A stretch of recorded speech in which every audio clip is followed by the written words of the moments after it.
విశ్వాసుల కూడిక అనగా మారు మనసు పొందటానికి. మరి ఈ సంవత్సరం విశ్వాస కూడికలో ఏం మారు మనసు అనే విషయాన్ని, ఈ మారు మనసు అనే విషయము పాత నిబంధనలో ఉన్నది, తర్వాత క్రొత్త నిబంధనలు కూడా ఉన్నది. మారు మనసు విషయంలో ఈ రాత్రికాల సమయంలో దేవుని వాక్యాన్ని చూద్దాం. దానికి వెళ్ళే ముందు ఇంకొక మాట, రోమీలు రాసిన పత్రిక 3వ అధ్యాయం 23వ వచనం అందరికీ పరిచయమైనదే. ఏ భేదమును లేదు, అందరూ పాపము చేసి దేవుడు అనుగ్రహించు మహిమను పొందలేకపోవచ్చున్నారు. ఏ భేదము లేదు, అందరూ పాపము చేసి దేవుడు అనుగ్రహించిన మహిమను పొందలేకపోతున్నారు అంటున్నారు. ఈ భూమి మీద ఉన్న వారికి విషయం అనుకోద్దు, కానీ ఈ సంఖ్యలో చేరిన మనమంతను ఎవ్వరము కూడా పాపము చేయని వారము కాము. అందరము పాపము చేసిన వారమే. ఆ పాపము నుండి బయటికి రావాలి. అదే మారు మనసు. దేవునికి స్తోత్రం, దేవునికి స్తోత్రం. ఈ మారు మనసు పొందమని ఎవరు చెప్తున్నారు? పాత నిబంధన గ్రంథం చెప్తుందా, లేదా క్రొత్త నిబంధన గ్రంథం చెప్తుందా? చూడండి ఎవరు చెప్తున్నారు. మత్తయి రాసిన సువార్త 3వ అధ్యాయం 1-2 వచనాలు చదువుకుందాం.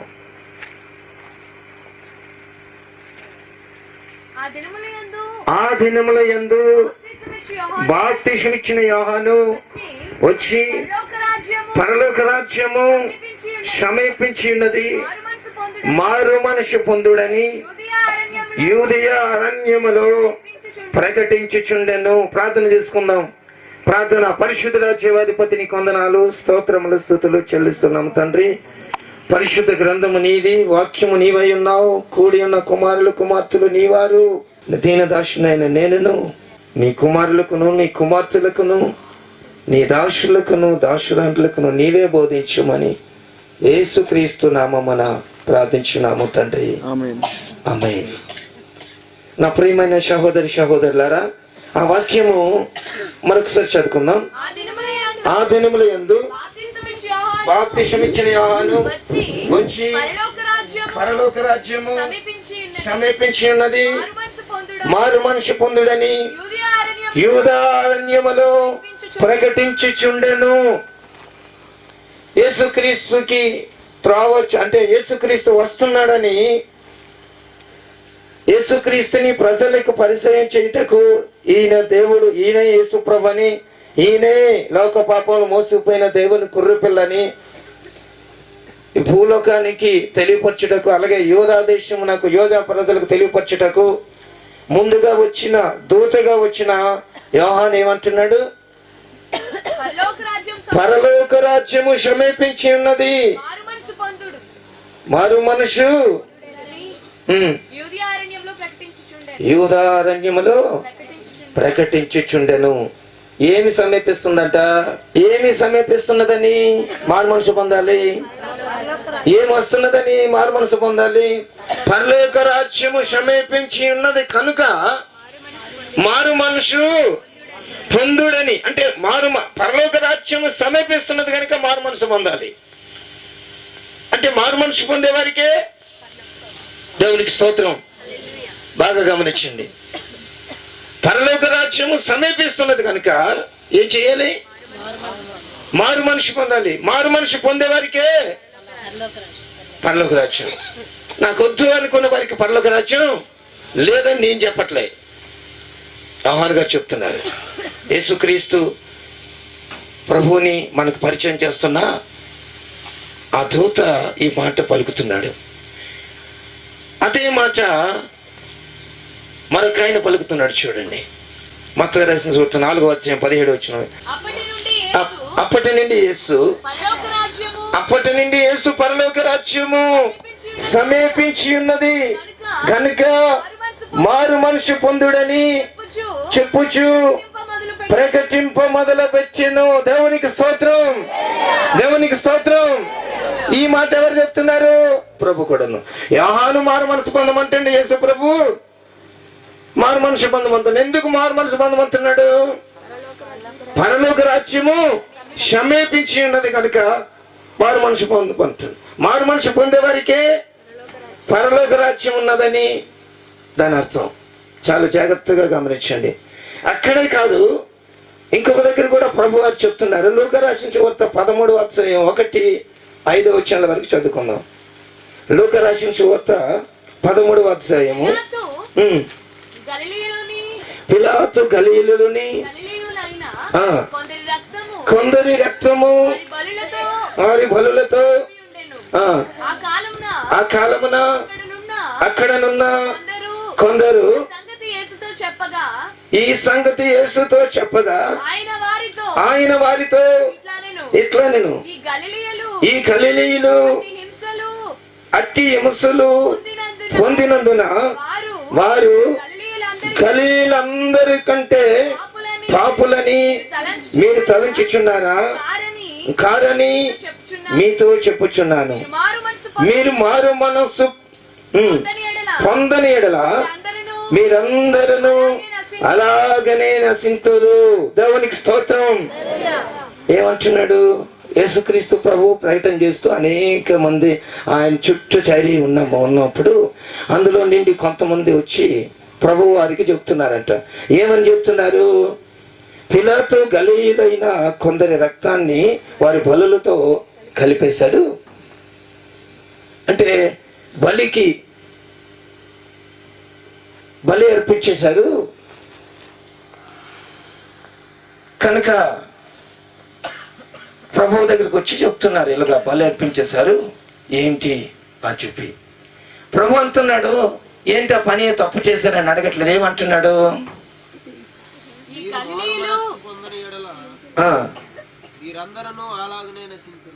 మీరు మారు మనసు పొందని ఎడల మీరందరూ ఎలా నశిస్తారట? ఎలా నశిస్తారు? గలీలలో కొందరుని రక్తాన్ని పిలాతు కొందరు రక్తాన్ని బలులకు అర్పించాడు, అంటే విగ్రహారాధనకి అర్పించాడు అని అర్థం. వాటికి అర్పించాడు కనుక వారు ఎంతో పాపం చేసిన వాళ్ళు, వారు పాపులని అనుకుంటున్నారా? కాదు.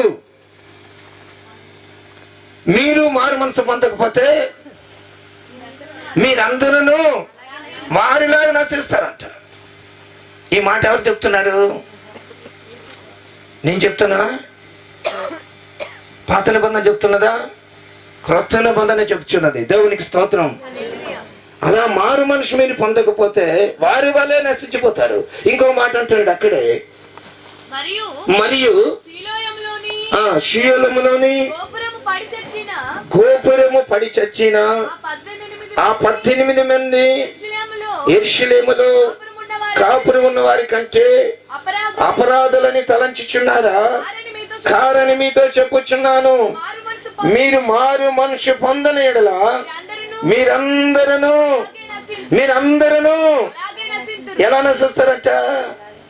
అంటే గోపురం పడిపోయి చచ్చిపోయిన వారు నశించిపోయినట్టు మారు మనసు మీరు పొందకపోతే జాగ్రత్త. ఈ దినం దేవుని వాక్యం మన హెచ్చరిస్తున్నది. మారు మనిషి ఈనాడే మనం పొందకపోతే వారి వల్ల మనము కూడా నశించిపోతాం. మారు మనిషి పొందాలి. ఇంకేమంటున్నాడు? మారు మనిషి పొందాలంటున్నాడు. చూడండి 15:7 చదువుకుందాం. అదే అధ్యాయంలో 15:7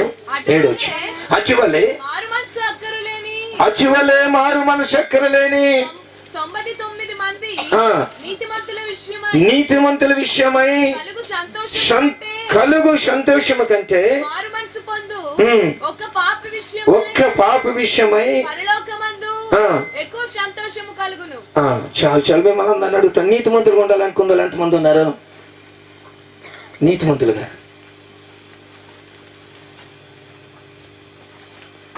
వాక్యం అర్థం అవ్వలేదు. అందరూ నీతిమంతులుగా ఉండాలనుకుంటున్నారు. సంతోషమే.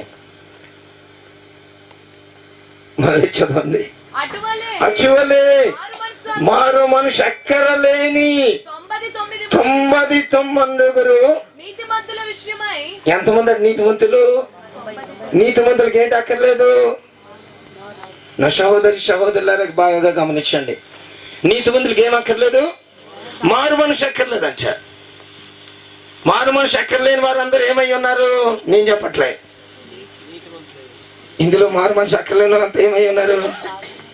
ఏం కావాలి ఇప్పుడు మీకు? మారు మనసు కావాలా? నీతిమంతు కావాలి? నీతిమంతులుగా ఉంటారా? 99 ఉంటారా? ఒక్కడిలో ఉంటారా? ఎప్పుడు చెప్పాలి? అందరు కలిసి చెప్పండి అమ్మా. మంచివాడు చెప్తాను. ఒక్కరిలో ఉంటే మారు మనసు అవసరం, నీతిమంతుల్లో ఉంటే మారు మనసు అక్కర్లేదు. ఇప్పుడు నీతిమంతులు కావాలనుకున్నారు ఎవరు? మారు మనసు అక్కర్లేని వారు. బాగా గమనించండి. నాకొద్దు మారు మనసు వద్దు, నేను నీతిమంతుడు. ఎందుకు? యేసుప్రభు నా కొరకు చనిపోయాడు కనుక, ఆయన రక్తం నా కొరకు చిందించాడు కనుక, ఆయన నా కొరకు బలైపోయాడు కనుక, ఆయన నా కొరకు చనిపోయాడు కనుక నేనేమై ఉన్నాను? నీతిమంతులకి ఏం అవసరం లేదు. బాగా గమనించండి. మారు మనిషి అక్కర్లేని వారిలో 99 మనం ఉంటే నీతిమంతులమే. నీతిమంతులుగా ఉండాలనుకున్న వారికి తేడా ఏంటి? అక్కర్లేని వారికి నీతిమంతులంట, మారు మనిషి కలిగిన వారికి కావాలని వారు పాపులంట. దేవునికి స్తోత్రం, దేవునికి స్తోత్రం. కనుక ఇప్పుడు ఏం చేయాలి? ఎందుకు ఇక్కడ చేరుకున్నాం? మనమంతా ఒక్కరిలో చేరుకుందామని. ఒక్కరిలో మనం ఒక్కరం అవ్వాలి. దేవునికి స్తోత్రం. మారు మనిషి అక్కర్లేని వాళ్ళంతా ఎవరు? నీతిమంతులు. నీతిమంతులు ఉందా? మారు మనిషి పొందాలంటుందా? మారు మనిషి కావాలంటే ఒక్కరిలో ఉండాలి. దేవునికి స్తోత్రం, దేవునికి స్తోత్రం. చూడండి, ప్రకటన 2:5 చూద్దాం. నీవు ఏ స్థితిలో నుండి పడితేవో జ్ఞాపకం చేసుకొని మారు మనసు పొంది ఆ మొదటి క్రియలను చేయము. అట్లు చేసి నీవు మారు మనసు పొందితేనే సరే, లేని ఎడల నేను నీ యొద్దకు వచ్చి దీపస్తంభమును దాని చోటు నుండి తీసివేతను. అయితే దేవునికి స్తోత్రం, దేవునికి స్తోత్రం. నీవు ఏ స్థితిలో నుండి పడితేవో అది జ్ఞాపకం చేసుకొని మారు మనస్సు పొంది ఆ మొదటి క్రియలను చేయాలి. అంటే మొదటి క్రియలను చేయాలి. దేశప్రభు దగ్గరికి వచ్చిన వారు, మొదట వచ్చిన వారు అంతా బలంగా ఉంటారండి. రాను చల్లారిపోతారు. వీరేం చేయాలంట? ఏం చేయాలి? మారు మనిషి పొందాలి. అది గుర్తుంచుకోండి. మారు మనిషి పొందితేనే మొదటి క్రియలు వస్తాయి, లేకపోతే రావు. దేవునికి స్తోత్రం, దేవునికి స్తోత్రం. మారు మనిషి లేని వారికి మొదటి క్రియలు రావు. మారు మనిషి పొందాలి మొదటి క్రియలు సంపాదించుకోవాలంటే. కనుక 2:16 ఏం చెప్తుంది చూడండి. కావున మారు మనిషి పొందుము, లేని ఎడల నేను నీ యొద్దకు త్వరగా వచ్చి నా నోటి నుండి వచ్చి ఖడ్గము చేత వీరితో యుద్ధము చేసేదను. చాలు. కావున మారు మనిషి పొందుము, లేని ఎడల నేను నీ యొద్దకు త్వరగా వచ్చి. మారు మనిషి పొందకపోతే నీ దగ్గరికి త్వరగా వస్తాడంట. యేసుక్రీస్తు ప్రభువు వస్తున్నాడు. మారు మనసు పొందకపోతే ఏముట్టుకొని? తన నోటి నుండి వచ్చిన ఖడ్గం పట్టుకొని వస్తున్నాడు. జాగ్రత్త. మారు మనుషు లేదు అనుకున్న వాళ్ళంతా 99 ఉంటారు. వారి దగ్గరికి ఎవరు వస్తారు? యేసు ప్రభువే వస్తాడు. చాలా జాగ్రత్తగా ఉండాలి. ఇంకొక మాట చూడండి. 3:3 నీవు ఎలాగ ఉపదేశం పొందితవో, ఎలాగ వింటివో జ్ఞాపకము చేసుకొని దాన్ని గైకొనుచు మారు మనసు పొందుము. ఉండిన ఎడల నేను దొంగ వలె వచ్చేదను, ఏ గడియను నీ మీదకు వచ్చేదను నీకు తెలియదు. ఈ వచ్చిన ఆయన ఎవరు? యేసుప్రభు వస్తాడట మారు మనసు లేకపోతే, మారు మనసు పొందకపోతే యేసుప్రభు వస్తాడు. జాగ్రత్త. మారు మనసు ఉంది, మారు మనసు ఉన్నదని ప్రభువే స్వయంగా చెప్తున్నది, లేఖనం చెప్తున్నది. పాత నిబంధన కాదు, క్రొత్త నిబంధన.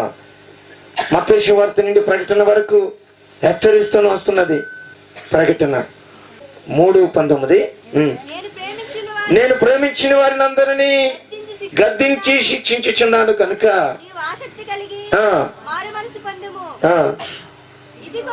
చాలు చాలు చాలు. ఎవరిని గద్దిస్తాడంట? ప్రేమించిన వారిని గద్దిస్తాడే. గద్దించేవాడు మారు మనసు పొందాలి. ప్రేమించిన వారిని గద్దిస్తాడు కనుక మారు మనసు పొందాలి. పొందకపోతే ఏ బ్యాచ్లో ఉన్నట్ట? చాలా జాగ్రత్తగా ఉండండి. ఒక్కరిలో ఉండాలి. మారు మనసు అన్నది మన జీవితంలో అవసరమైనది. ఎందుకు మారు మనసు పొందాలి? అసలు ఎలా పొందాలి? మారు మనసు అంటే ఎలాగొస్తుంది? బాగా గమనించండి. చూడండి, యోహాను రాసిన పత్రిక 1వ అధ్యాయం 7వ వచనం నుండి చదువుకుందాం.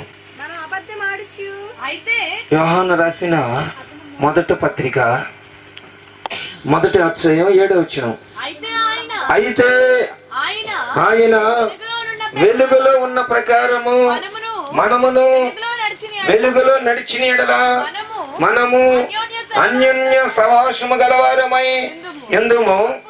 అప్పుడు ఆయన కుమారుడైన యేసు రక్తము ప్రతి పాపము నుండి మనలను పవిత్రులుగా చేయను. దేవునికి స్తోత్రం, దేవునికి స్తోత్రం. ఆయన వెలుగులో ఉన్న ప్రకారము మనమును, బాగా గమనించండి, ఆయన వెలుగులో ఉన్నాడు. ఎవరైనా? మన ప్రభు అయిన యేసుక్రీస్తు వెలుగులో ఉన్నాడు. మనము ఆ వెలుగులో నడిచి ఉన్న ఎడల. వెలుగు అంటే ఏంటి? చీకటి అంటే ఏంటి తెలియాలి కదా. చీకటి వెలుగు తెలియకపోతే ఏం తెలుస్తుంది? మనకి అర్థమవుతుంది. చీకటి అంటే పాపము, చీకటి అంటే పాపము. పాపములో ఉన్న మనము ఆయన సంబంధులము కాము.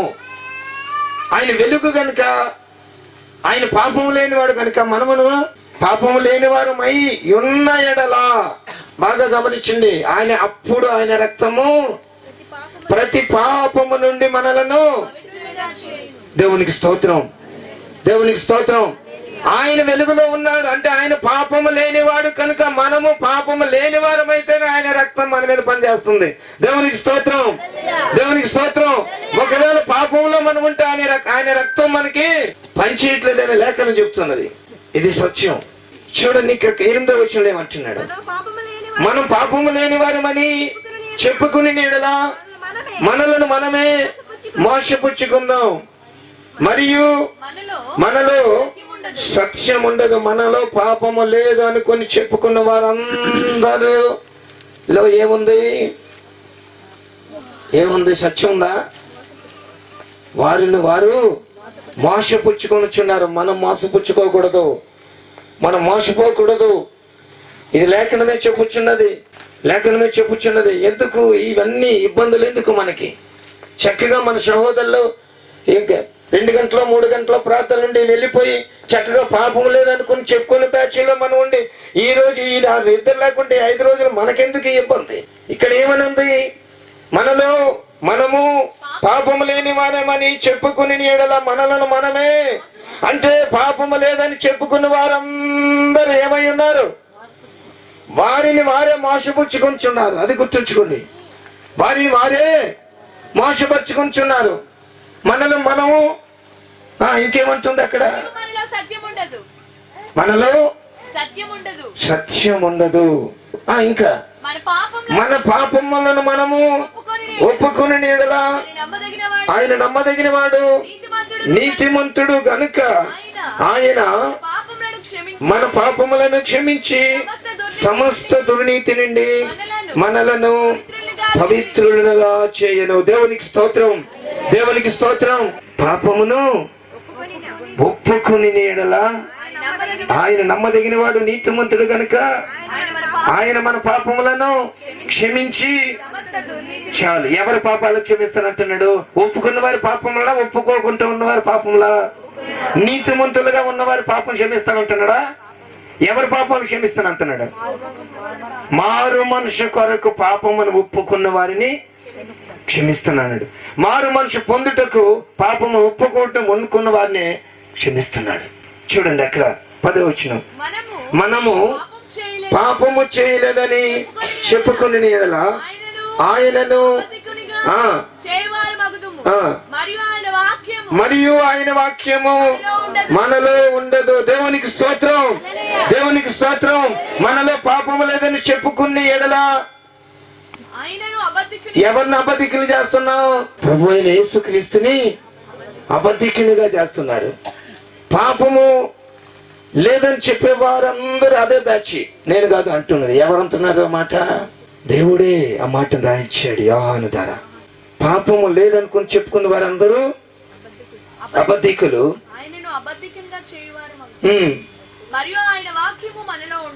ఎవరిలో ఉండదు? పాపం చేయలేదన్న వారిలో వాక్యం ఉండదు. నేను పాపనని ఒప్పుకున్న వారిలో వాక్యము నిలిచి ఉంటున్నది. దేవునికి స్తోత్రం, దేవునికి స్తోత్రం. అందుకే 5 దినాలు ఇక్కడ మనం చేరుకున్నాం. మారు మనసు పొందుటకు విశ్వాస కూడిక అంటే మారు మనసు పొందుకునుట. మారు మనసు ఎందుకు కావాలి? మారు మనసు ఎందుకు కావాలి? పరలోక రాజ్యము సమీపించున్నదని ఎవరు చెప్తున్నారు? యోహాను యేసుక్రీస్తు కూడా చెప్తున్నారు. మారు మనసు పొందనంతా ఏమవుతారు? పరలోక రాజ్యం వారికి లేదు. లేదు, అది గుర్తుంచుకోండి. మారు మనసు పొందుటకు ఇక్కడికి వచ్చాం. దేవునికి స్తోత్రం, దేవునికి స్తోత్రం. మారు మనసు పొందుకుందాం. నూతన సంవత్సరంలో మన జీవితాలను బాగు చేసుకుందాం. ఈ వాక్యం దేవుడు దీవించును గాక.